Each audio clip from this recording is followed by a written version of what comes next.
नमस्कार, बहुत स्वागत है आप सभी का। मैं हूं आपके साथ नैना यादव, लेकर हाजिर हूं हमारा खास शो पूछता है इंडिया। मिडिल ईस्ट में जंग चल रही है।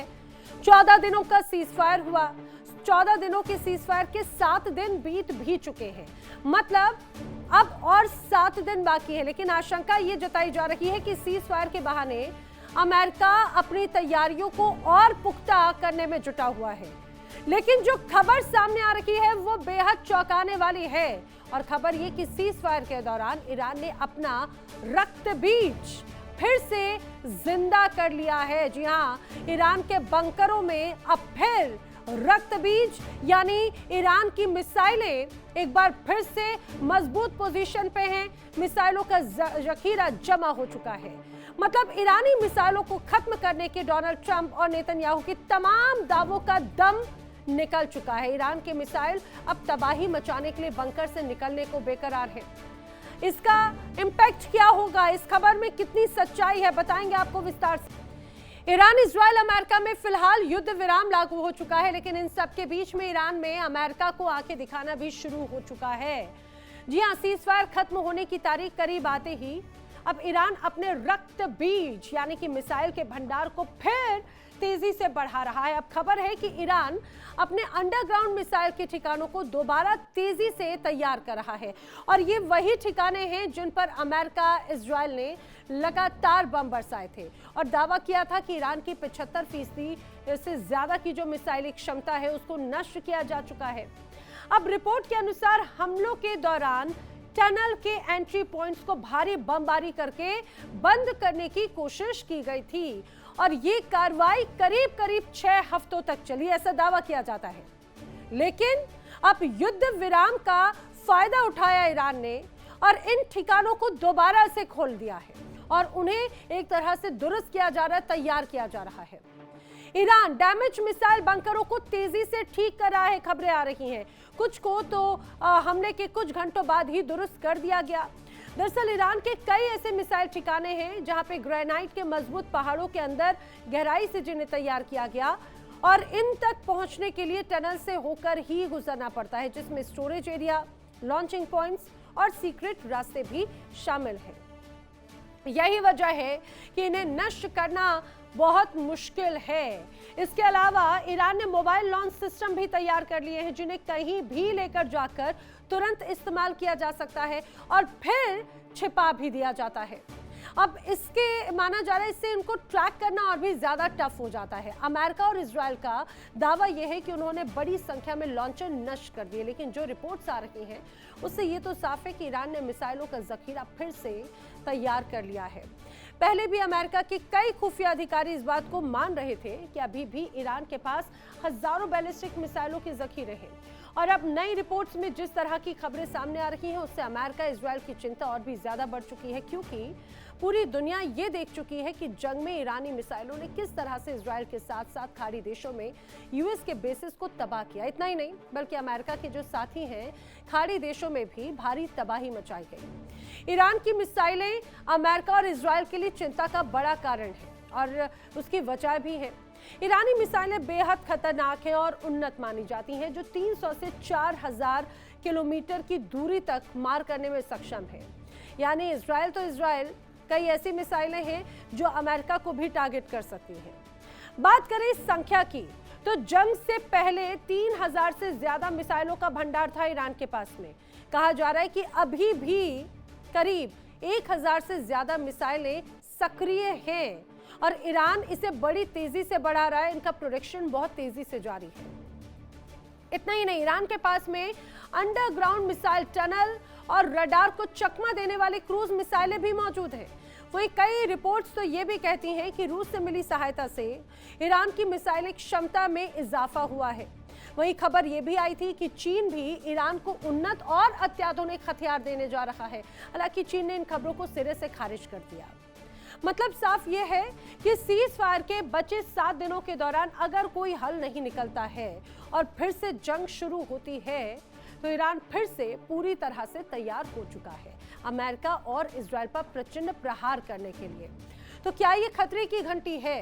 क्योंकि इसके पहले जब बिना किसी प्लानिंग के जब अचानक हमले हुए, उसके बाद से 40 दिनों तक डटा रहा ईरान, मुंह तोड़ जवाब देता रहा और अब तो उसको एक तरह से कमबैक का एक जरिया मिल चुका है। सवाल ये, सीजफायर के दौरान ईरान अपनी मिसाइली ताकत बढ़ाने में क्या कामयाब रहा है? ईरान की 75% मिसाइल क्षमता नष्ट करने की जो बातें, जो दावे किए जा रहे थे इजराइल और अमेरिका की तरफ से, क्या वो झूठे साबित हो रहे हैं? अगर सीजफायर टूटा तो क्या दुनिया में एक बार फिर से जंग छिड़ेगी और ये जंग और भी ज्यादा भयानक होगी? ये सवाल हैं जिनके जवाब जानने की कोशिश करेंगे। खास मेहमानों का पैनल मेरे साथ कनेक्ट हो रहा है, आपको जल्दी से मिलवा देती हूँ। रक्षा विशेषज्ञ रिटायर्ड कर्नल हिमांशी सिंह मेरे साथ कनेक्ट हो रही हैं। रक्षा विशेषज्ञ retired wing commander Alok Sahay ji मेरे साथ में कनेक्ट हो रहे हैं। मेरे साथ West Asia expert professor AK Pasha ji connect हो रहे हैं। मेरे साथ ईरान मामलों के जानकार सैयद अली अदनान रिजवी कनेक्ट हो रहे हैं और विदेश मामलों के जानकार डॉक्टर स्वतंत्र कुमार भी मेरे साथ इस दौरान कनेक्ट हो रहे हैं। आप सभी खास मेहमानों का इस पूरी चर्चा में बहुत स्वागत है। विंग कमांडर अशोक सहाय सर, मैं आपसे चर्चा की शुरुआत करते हुए, ये जो तमाम, क्योंकि हमने देखा था कि ईरान और इजराइल की अदावत तो पुरानी है, दोनों अपने स्तर पर दोनों को एक दूसरे को कंट्रोल करने के लिए सैन्य ताकत को हमेशा मजबूत करते रहे, इजाफा करते रहे, लेकिन इस सीज फायर के बीच में बड़ा खेला कर दिया ईरान ने। ये कितना घातक है सर? नमस्कार जी। देखिए नाना जी, मैं शुरू से कहता आया हूँ हर एक चैनल्स पे कि अमेरिकी और इजराइल के बमबारी में कुछ खास नुकसान नहीं हुआ है मिसाइल्स और ड्रोन के स्टॉक पाइल का ईरान के, क्योंकि ये स्टॉक पाइल्स 500 मीटर से 1.5 किलोमीटर नीचे हैं और जो हेवीएस्ट बंकर बस्टर बॉम्ब है GBU-57 वो सिर्फ 60 मीटर नीचे तक पहुंच के ब्लास्ट होता है। तो ये पता नहीं, अमेरिका अपनी पीठ खुद थपथपाता रहा, अपने उसमें रिपोर्ट देते रहे कि हमने उनको पूरा नष्ट कर दिया है, लेकिन वास्तविकता बिल्कुल इससे अलग है। दुनिया को बेवकूफ बनाने के लिए ये अपने आप डींग हाँकते फिरे कि हमने बर्बाद कर दिया। आपने 13,000 बम्बार्डमेंट किया, लेकिन 13,000 बम्बार्डमेंट का असर क्या होगा? आप उनके जो ग्राउंड के ऊपर के स्ट्रक्चर थे, इंफ्रास्ट्रक्चर, कमांड सेंटर्स, उनके नेताओं, उनको आपने मारा, ये मैं मान सकता हूं, लेकिन ईरान की जो वॉर मशीनरी है उसकी कैपेसिटी बिल्कुल ही आहत नहीं हुई ज्यादा। 50% वो बता रहा है उनके इंटेलिजेंस रिपोर्ट, बट हो सकता है 50% से भी ज्यादा हो, क्योंकि उनकी जो मिसाइल मेकिंग जो कारखाने हैं वो भी अंडरग्राउंड है, वो भी तो और प्रोडक्शन वो कर रहे होंगे। तो इसीलिए आप देखिए, अब दूसरी बात जो आपने बोली ना कि क्या और भी युद्ध होगा और भीषण होगा, और भीषण होगा, लेकिन अमेरिका फिर भी कुछ नहीं कर पाएगा। अच्छा, मैं शुरू से बोल रहा हूं, आप ईरान के जब तक आप मिसाइल और ड्रोन्स को ध्वस्त नहीं करेंगे आप कुछ नहीं कर सकते।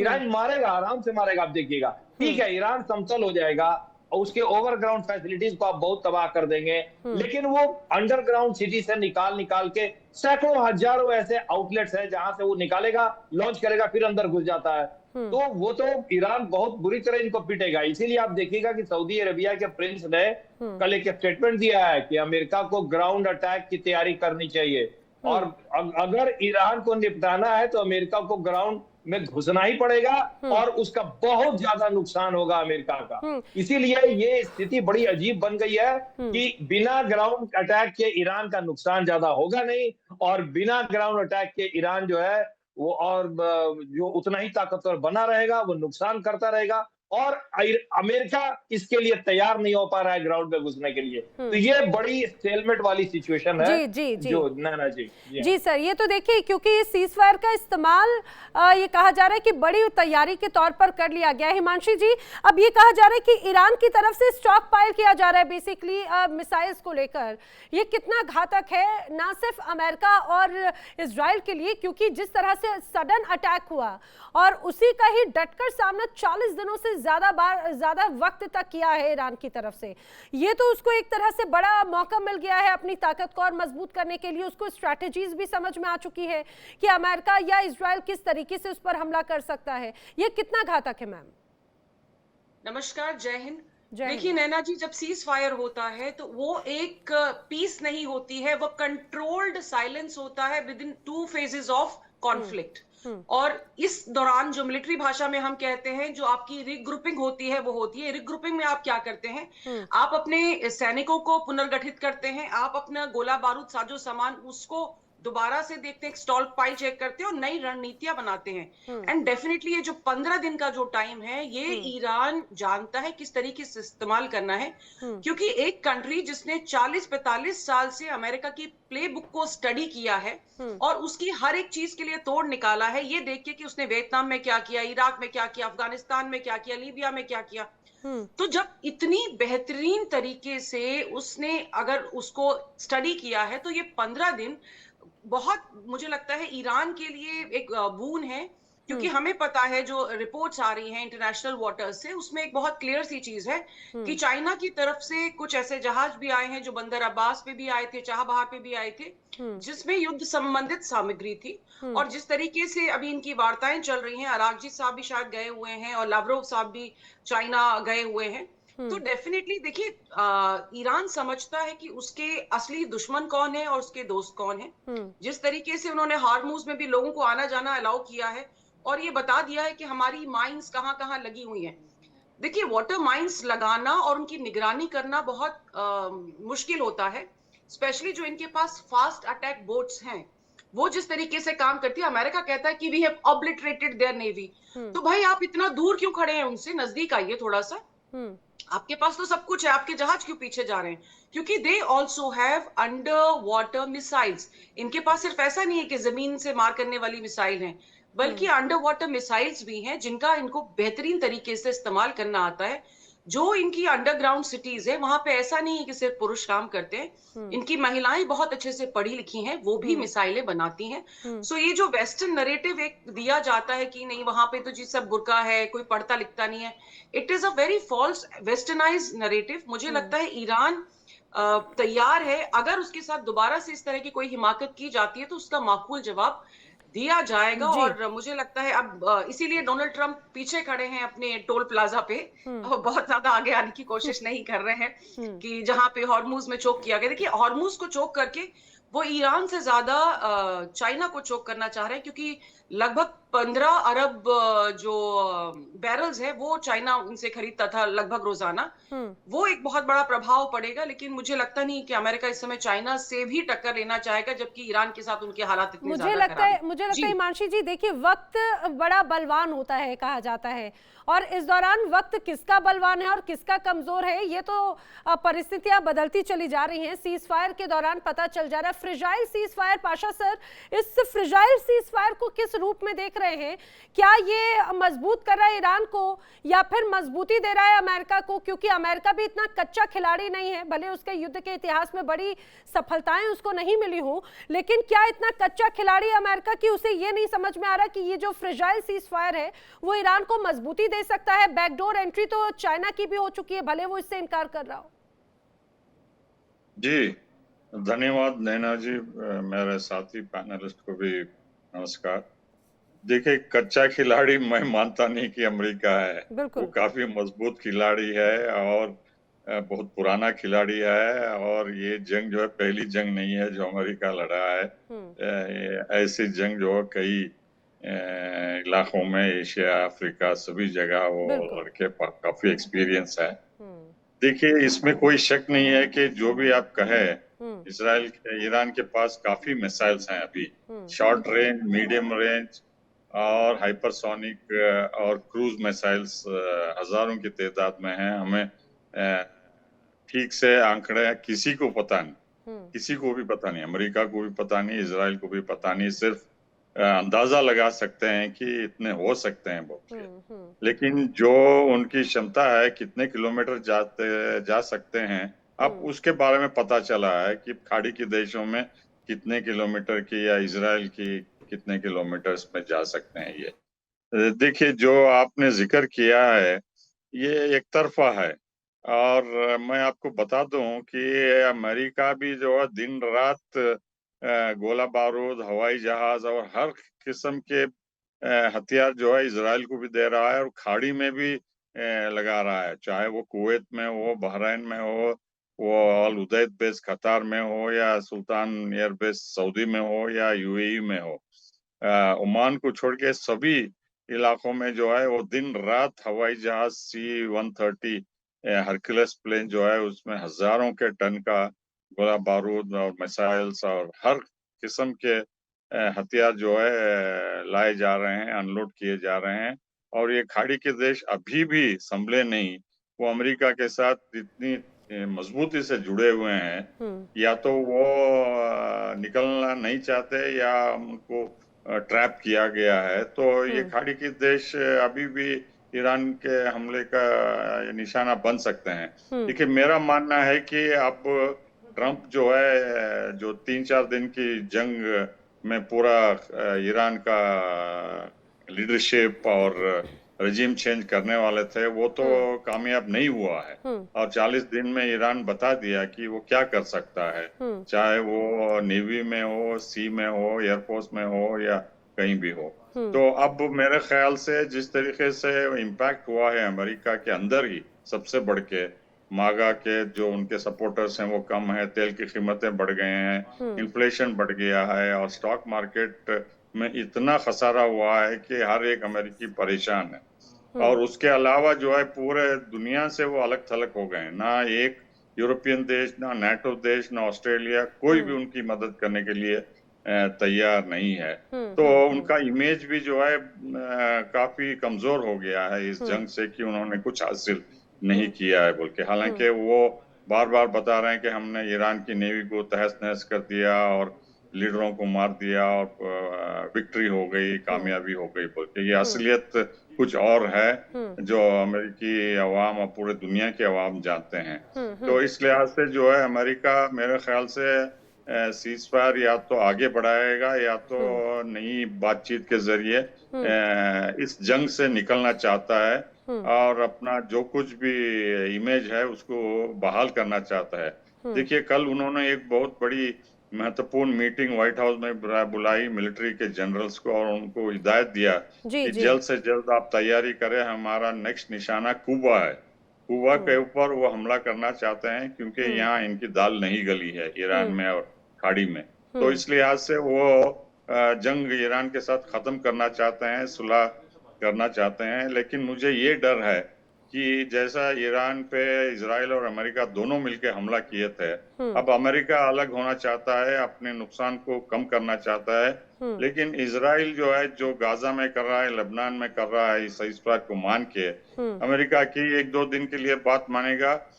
लेकिन बाद में मुझे डर है कि ये जो 35 ठिकाने हैं जो नेतन्याहू बोल रहे हैं कि ईरान में अभी भी बाकी हैं, जिसकी क्षमता हम कम करना चाहते हैं, उस पर निशाना दागेंगे और उसके जवाबी हमले में ईरान भी जो है इजराइल पे भी हमला करेगा और हाइपरसोनिक लेकिन जो सर भी ये तो फिर भी जो जब अगर आप और हम यहाँ पर एनालिसिस कर रहे हैं तो ये ईरान हो या अमेरिका या इजराइल के एक्सपर्ट्स भी इस बात को बखूबी जरूर जानते हैं। लेकिन जिस तरह से अभी परिस्थितियां हैं, टाइम बाय किया जा रहा है और ऐसा लगता है कि इसी बात की एक्सपेक्टेशन पहले भी थी, बहुत ज्यादा अतिशयोक्ति या हैरानी हो नहीं रही है। सैयद अली अदनान रिजवी, लेकिन मुझे इस बात को जरा भी समझाइएगा कि जिस तरह से अभी तमाम परिस्थितियां हैं, ये इसमें कोई शक नहीं कि ईरान हमेशा से इस तरह की परिस्थितियों के इर्द गिर्द हमेशा रहा, इसका सामना करना पड़ता रहा है। लेकिन ईरान को डैमेज बहुत ज्यादा हुआ है। मुश्तबा खामनेई अब हील कर रहे हैं, ऐसी जानकारियां तो सामने आ रही हैं, लेकिन हील किस रूप में हो रहा है ये कोई नहीं जानता। और दूसरी बात ये कि अभी भी अपनी शर्तों पर ही अड़े रहेंगे, क्योंकि जिस रूप में डैमेज किया जा रहा है उसे उबर पाना भी बहुत मुश्किल है। सदियां लग जाएंगी, दशकों लग जाएंगे। जी नैना जी, बहुत शुक्रिया आपका, सारे पैनलिस्ट को, और आपको सलाम अर्ज है। मैं बस शॉर्ट में ये बताता चलूं कि ईरान ने तकरीबन अच्छे खासे अपने नुकसानात की भरपाई कर ली है। हमने देखा कि 33,000 जो ईरानी इलाके, जो ईरानी फ्लैट्स तबाह हुए थे, 13,000 बना के दे दिए। वो जो रेल की पटरियां थी उसको बना के उन्होंने वापस दे दिया। तो ऐसा नहीं है, ईरान इस मामले में आगे है। बस मुझे एक बात बड़ी अजीब लग रही है, समझ में नहीं आता कि ईरान की लड़ाई, अमेरिका की लड़ाई ईरान से चल रही है या अमेरिका की लड़ाई जो है खुद उनके एलाइज से चल रही है। इस वक्त कोई भी अमेरिका एलाइज जो है वो अमेरिका के साथ देने को तैयार नहीं है। न्यूयॉर्क टाइम्स की 12 अप्रैल की बड़ी खूबसूरत रिपोर्ट है, उसने कहा कि 4 फ्रंट पे अमेरिका हार रहा है, हार गया है। पहला स्टेट ऑफ हॉर्मुज कि गए थे आप ईरान की हुकूमत बदलने, आप स्टेट ऑफ हॉर्मुज पे ईरान की हुक्मरानी दे के चले आए। दूसरा, आप सैन्य और मिलिट्री तौर पर हार गए। तीसरा जो है, आपके अपने अलाइज आपके खिलाफ हो गए। और चौथा, नैतिक और मॉरल तौर पे आपको हार मिली है कि आपने ना अपने अखलाक का मुजाहरा किया, आपने बच्चियों को मारा, आपकी जबान नहीं सही है, आप सिविलाइजेशन खत्म करने की बात करते हैं। जहां तक बात है कि वो जो भरपाई है, ईरान मुकम्मल तौर पे ये रिपोर्ट सामने आ चुकी है कि इस 40 दिन में स्टेट ऑफ हॉर्मुज पे कंट्रोल करके जितना ईरान ने कमाया है, सिर्फ उसी को अगर ईरान इस्तेमाल करे तो उसके नुकसान की भरपाई हो सकती है। तो ईरान तो हर लिहाज से अपर हैंड पर है। बस एक आखिरी बात मैं कहना चाहूंगा ये मिसाइल्स के हवाले से। ये बात मैंने आपके शो में इसके पहले भी कही कि ईरान के 1.5 साल पहले IRGC के एक हेड ने बयान दिया था कि हमारे पास मिसाइल सिटीज, ना कि मिसाइल्स, मिसाइल सिटीज इतनी ज्यादा हैं कि अगर हम दुनिया के सामने हर हफ्ते उसका मुजाहरा करें तो 2 साल कम पड़ जाएंगे। तो ईरान ने अपने आप को 21वीं सदी के एतबार से आमादा किया है।